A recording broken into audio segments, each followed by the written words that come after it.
በዚህ ጊዜ የብዙ ወንዶች ስህተት ብዬ የማስበው ነገር ቢኖር የሴቶችን ፍላጎት በትክክል አለማወቅና እኛ ራሳችን ይፈልጋሉ ብለን በገመትነው መንገድ አክት ማድረጋችን ነው። ታዲያ ግን ሁሉም ሴቶች ድብቅ የሆነ በወንድ ላይ የሚፈልጓቸው ነገሮች እንዳሉ ግልጽ ነው። መቼም እነኚህን ነገሮች ፊት ለፊት መጥተው እንዲነግሩን መጠበቅ ሞኝነት ነው። ስለዚህ ሴቶቹ መናገር ሳይጠበቅባቸው እኛ ራሳችን እንዴት አክት እንደሚያደርጉ በማየት ብቻ ምን አይነት ወንድ እንደሚፈልጉ ማወቅ እንችላለን። ታዲያ ይህንን ውስጣዊ ፍላጎታቸውን በትክክል የሚያውቅ ወንድ ሴቶች ሊቋቋሙት የማይችሉት አይነት ወንድ ይሆናል። ምንም እንኳን ብዙ ወንዶች በዙሪያ ቢኖሩ ከሁሉም ለይታ ይህንን ወንድ ማየቷ የማይቀር ነው። እናም በዛሬ ቪዲዮአችን እነኚህ የሴቶች ውስጣዊ ፍላጎት ምን እንደሆኑና እንዴት አድርገን እንደምትጠቀምባቸው ነግርሃለሁ። ከአንተ የሚጠበቀው ሰብስክራይብ በማድረግ መከታተል ብቻ ነው። የመጀመሪያው ማወቅ ያለብህ ነገር የሴቶችን ውስጣዊ ፍላጎት የሚያውቅ ወንድ ሁልጊዜም ራሱን ተፈላጊ እሷን ደግሞ ፈላጊ አድርጎ እንደሚያይ ነው። አየህ፣ ብዙ ጊዜ የተለመደው ነገር ወንዱ ፈላጊና እሷን የሚያሳድድ ይሆንና ሴቷ ደግሞ የበላይ ሆና ተፈላጊ ትሆናለች። እናም በዚህ ጊዜ ወንዱ ወንድነቱን ያጣና ከእሷ በታች ሆኖ ሪሌሽንሺፑ ይቀጥላል። ታዲያ የሴቶች አንዱ ውስጣዊ ፍላጎት ከሚያሳድዳት ሳይሆን ከምታሳድደው ወንድ ጋር መሆን ነው። መርሳት የሌለብህ ነገር ቢኖር ምንጊዜም ሴቶች ወደ ላይ እያዩ መኖርን ነው የሚፈልጉት። ምንም ያህል ብትላመዱ፣ ምንም ያህል ብትተዋወቁና ለአመታት ፍቅር ውስጥ ብትሆኑ መቼም ቢሆን እሷ የበላይ ሆና መመልከት አትፈልግም። ይልቁንም እንዳሰለችህ የሚያደርገው ዋነኛ ሚስጥር አንተ የበላይ ሆነ በሪሌሽንሺፕ ውስጥ መቆየትህ ነው። ታዲያ አሁን በውስጥ እየጠየቅ ይሆናል፣ እንዴት ነው የበላይ መሆኑ? እንዴት ነውስ እንደዛ ሆኜ የምቆየው እያልክ ይሆናል። ይህ በእርግጥም የብልህ ሰው ጥያቄ ነው። እናም ይህንን ስመልስ ከሴት ልጅ የበላይ ሆነ መቆየት ማለት ከነዚህ መካከል አንዱ በፍጹም እርግጠኝነትን አለመፍጠር ነው። መቼም ቢሆን እሷ ብቻ አንተ ዓለም እንደሆነች እርግጠኛ እንድትሆን መፍቀድ የለብህም። ብዙ ወንዶች ፍቅር ውስጥ ሲሆኑ የሚሰሩት ስህተት ነው፣ ግን አንተ ልትጠነቀቅ ይገባል። በትንሽ ነገር እንኳን ብናየው ወንዶች ብዙ ጊዜ ፍቅር ውስጥ ሲሆኑ የሚሉት ነገር አለ። ለምሳሌ ካላንቺ መኖር አልችልም ወይ ደግሞ አንቺ እኮ ሁሉ ነገር ነሽ ይላሉ። እነዚህ ነገሮች ለጊዜው ደስ የሚሉ የፍቅር ቃላት ሊመስሉ ይችላሉ።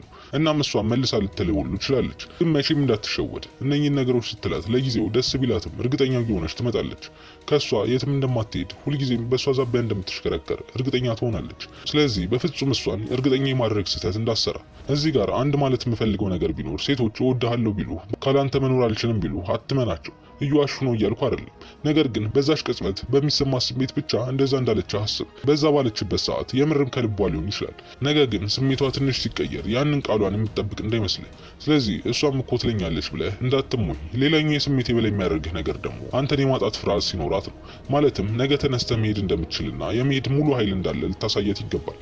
ከዚህ በፊት የሆነ ቪዲዮ አይቼ ነበር፣ ትንሽ ስለቆየ ላገኘው አልቻልኩም። ታዲያ እዛ ላይ ሴቶች በወንድ ላይ ምን አይነት ባህሪ በጣም እንደሚስባቸው እያወሩ ነበር። ከዛም አንዷ እንዲህ አለች፣ እኔ ወንድ ላይ የሚፈልገውና የሚስበኝ ትልቁ ነገር ነገ ተነስቼ እንለያይ ብለው እሺ ብሎ ሙቭ ማድረግ የሚችል ሲሆን ነው። ማለትም ምንም ሳይለማመጥ ህይወቱን መቀጠል የሚችል ወንድ ሲሆን ነው አለች። ከዛም ኮመንት ላይ ብዙ ሴቶች በሀሳቧ እንደሚስማሙ እየገለጹ ነበር። እናም ለምን እንደዚህ እንደሚሉ እረዳለሁ። ምክንያቱም 90% ወንዶች ማለት በሚቻልበት ደረጃ እሷን ጥሎ የሚሄድ ወይም ደግሞ እንለያይ ስትላቸው እሺ ማለት አቅሙ የላቸው። እናም ሴቶች ይህንን ስለሚያውቁ ያው እንዳስጠላቸዋል እንደፈለጉ መሆን ይጀምራሉ። አንዳንዴም የትም እንደማይሄድ ስለሚያውቁ ከእሱ ጋር ሪሌሽንሺፕ ውስጥ ሆኖ ራሱ ቺት ያደርጉበታል። ለምን? ምክንያቱም ተመልሳ ይቅርታ በቃ ስትለው እሷን ጥሎ የሚሄድ አቅም ስለሌለው መልሶ እንደሚቀበላት ስለምታውቅ ነው። እናም አሁንም ደግማ ቺት ታደርግበታለች፣ እንደፈለገች እየጎዳችሁ ትኖራለች ማለት ነው። አንተ ግን አሁን ላይ ምን ማድረግ እንዳለብህ የገባህ ይመስለኛል። ነገ ላይ የሆነ ነገር ቢፈጠር የሆነ ጥፋት ብታጠፋ ልትለያት ዝግጁ እንደሆንክ ልታሳውቃት ይገባል። ይህንን እንዴት ማድረግ እችላለሁ ካልክ ደግሞ አንደኛ በቃላት ሊሆን ይችላል። ለምሳሌ መቼም ቢሆን አልለይሽም፣ እስከ መጨረሻ ካንቺ ጋር ነኝ አይነት ቃላቶች እንዳትጠቀም እና ደግሞ ዝም በምትል ሰዓት ላይ እሷን ለማውራት ግድ እንደማይሰጥ አሳያት። ምክንያቱም በትንሹ ካሳያት በትልቁ ማድረግ እንደምትችል ታውቃለች። ለሁለት ቀን ዝም ስትልህ ምንም ሳትነቃንቅ አንተም ዝም ካልካት እንለያይ ብትልህ ደግሞ ምንም እንደማይመስልህ ታውቃለች ማለት ነው። ሌላው አንድ ማንሳት የምፈልገው ነገር ደግሞ ሴቶች የሚፈልጉት በእነሱ ውበት የማይደክመውን ወንድ ነው። ይህ የበላይ ከመሆንና አለመሆን ጋር ይገናኛል ወይ ካልክ አዎ ይገናኛል። አስበው፣ አንድ ወንድ ልጅቷ ምንም ያህል ቆንጆ ብትሆን በቁንጅናዋ ምክንያት ኃይሉን የማያጣ ከሆነ ምን ያህል ያቺ ሴት የተለየ አድርጋ እንደምታስበው፣ ምን ያህል ወንድ አድርጋ እንደምታስበው።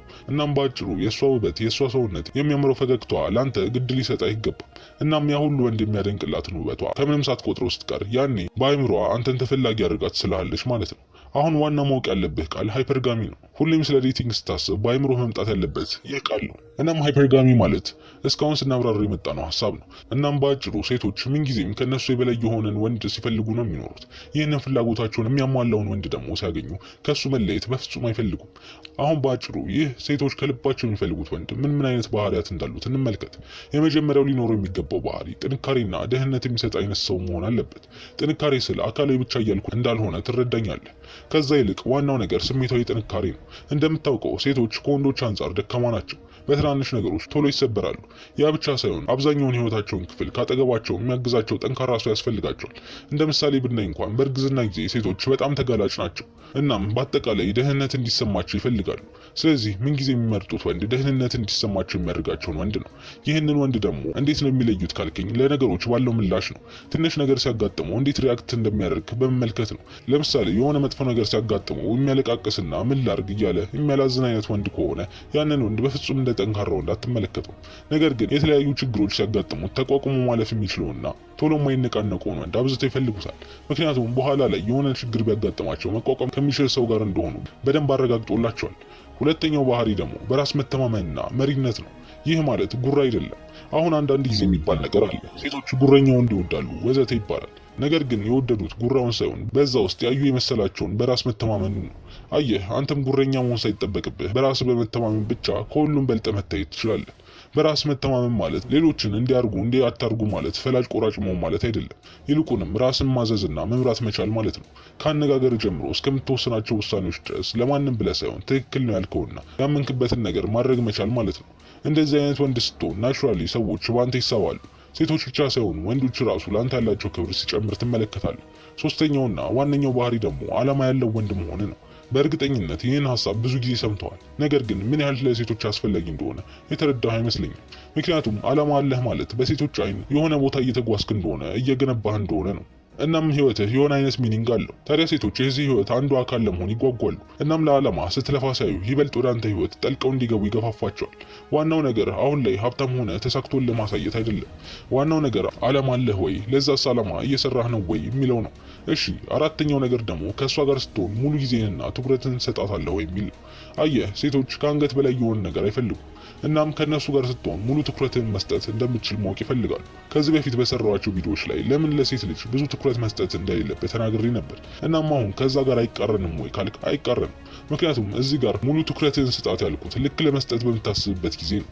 ለምሳሌ ሳምንቱን ሙሉ ትኩረትህ ስራ ላይ ሆኖ ከዛ በሳምንቱ መጨረሻ ስታገኛት ትኩረትህ እሷ ላይ እንጂ ስልክ ላይ ወይም ደግሞ የሆነ ነገር ላይ መሆን የለበትም እያልኩ ነው። ይህ ማለት በአጭር አገላለጽ ከስራህና ከምታደርጋቸው ነገሮች ቀንሰ ለእሷ ትኩረት መስጠት የለብህ። ነገር ግን ለእሷ በምትሰጥበት ጊዜ ሲሆን ማጓደል የለብህ።